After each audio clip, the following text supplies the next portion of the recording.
Hello, class. These are our intro to radicals notes. So we'll work on simplifying radicals over the next week, but for right now, we're just kind of an introduction to what they mean. So a radical is the inverse of an exponent. So remember that all operations in math have an inverse.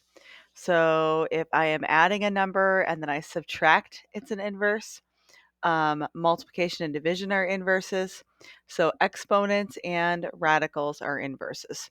So an example would be like the cube root of 27. So I say cube because there's a 3 right here. So this is my radical sign right here, but then this is my root index.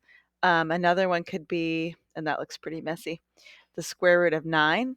So really this should have a 2 here, but it's imaginary. We don't write it down. We know that the 2's there, so we don't really need to write it. We could have a fourth root of 64. We could have a fifth root of 32. We could have a cube root of 7. But we're really going to be focusing on these square roots for right now. So remember, square roots, we could write the 2 there, but we don't bother because they're the most common roots. So a square root is just going to be this kind of a hook-licking thing. A lot of you are thinking this is a division symbol, but it's not because it's got this little part right here. And it's the square root of whatever is inside. So in this case, square root of 10. So when we have it just like this, it means square root.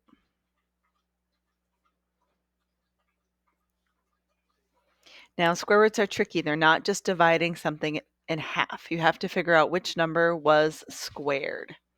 So we're going to write down some perfect squares here. So 1 squared is 1, 2 squared is 4, 3 squared is 9, 4 squared is 16, 5 squared is 25, 6 squared is 36, 7 squared is 49, 8 squared is 64. Let's see, 9 squared is 81, and we'll do one more. 10 squared is going to be 100. And I know I've cut that off here, so let me move it over a little bit. So let's just pause here, make sure you've got all your square roots written down. So we're going to be finding some square roots without a calculator. So if I have the square root of 25, well, I know that 5 squared equals 25. So I could rewrite this as the square root of 5 squared. And because a square and a square root are inverses, this would just leave me with 5. You can also think about our activity the other day where we made a 5 by 5 square. And I had 25 tiles that made that up, and because it took 5 times 5 to get there, my square root of 25 was just 5. So you might also have that picture in your head. So if I multiply 10 times 10, if I take 10 and square it, I get 100. So the square root of 100 is the square root of 10 squared, which is just 10. Square root of 9, well, 9 is 3 squared, so this will be square root of 3 squared. Again, the square and the root cancel. We are left with 3. So whenever we have inverse operations, we square the 3 and then take the square root, we're back to that original number. Let's see, 36 we can write as 6 squared. And 16 I can write as 4 squared. And 49 would be 7 squared. So I was able to take the square root of all these numbers. So if there is a number in front of the radical, it just means we're going to simplify our radical first and then multiply by the number on the outside. So if I have 5 times the square root of 4, well, square root of 4 is going to be 2 squared. The square and the root would just make a 2, and 5 times 2 makes 10. So we're going to try that on each of these. So on this one, square root of 25 would be square root of 5 squared, and 3 times 5 is 15. On the next one, 100 is 10 squared, and so 6 times 10 is 60. 9 we know is 3 squared. And the square and the root again undo each other. We're left with negative 4 times 3. 2 times square root of 16 is 2 times the square root of 4 squared. And 2 times 4 is 8. We've got 2 left. 36 we know is 6 squared. And 5 times 6 is 30. And for the last one, 49 is 7 squared. And negative 6 times 7 is negative 42. There are a few more on the back for you to practice on. And again, we're trying to do this without a calculator. If you have to, you could flip back and forth and look at what we had at the front. So square root of 4, I'm going to make that a 2 squared. And so I'm left with 2. 64 is 8 squared.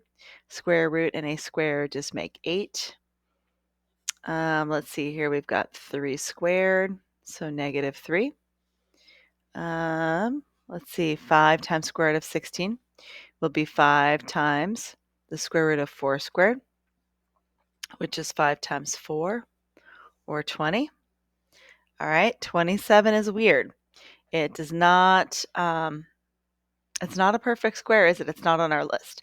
But we might notice is that it's between the square root of 25 and the square root of 36. So I'm going to write down both of those square roots here, and I'm going to put less than signs between them. And I know that the square root of 25 is the square root of 5 squared. Square root of 36 is the square root of 6 squared. And so 5 is less than the square root of 27, which is less than just 6. So what I did here for the one that I couldn't take is that I just said what it was between. And so that's what we're going to be doing on this page and then again in class. So I know the directions aren't super clear. It says find each of the following. But when we come across one that is not a perfect square, this is what we're going to do today. Tomorrow we'll learn how to simplify.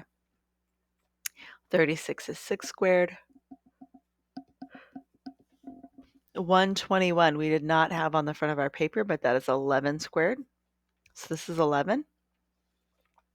45 is another square root that I can't take. It's not on my list, but it is between the square root of 36 and the square root of 49.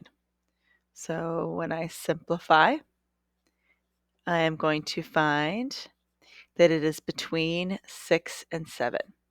So we're kind of sandwiching the square root of 45 with these less than signs between the 6 and 7 to show that it lies between those two numbers. And this one I would say is closer to square root of 49. All right, our last row. I know 400 was not on our list, but 4 is 2 times 2. And so 400 is going to be 20 times 20. And the square root of 20 squared is just 20. This will be the square root of 1 squared, which is just 1. And here's another strange one. So square root of 76 would be between 64 and 81. So that means my square root of 76 is between 8 and 9. And last, we'll have 4 times square root of 2 squared. Square root and the square again are just going to make a whole number 2. And 4 times 2 is 8. Please make sure you ask questions in class if you need help. This was just meant to be kind of an easy introduction to radicals, stuff you probably already know, but we're trying to just do a quick review today.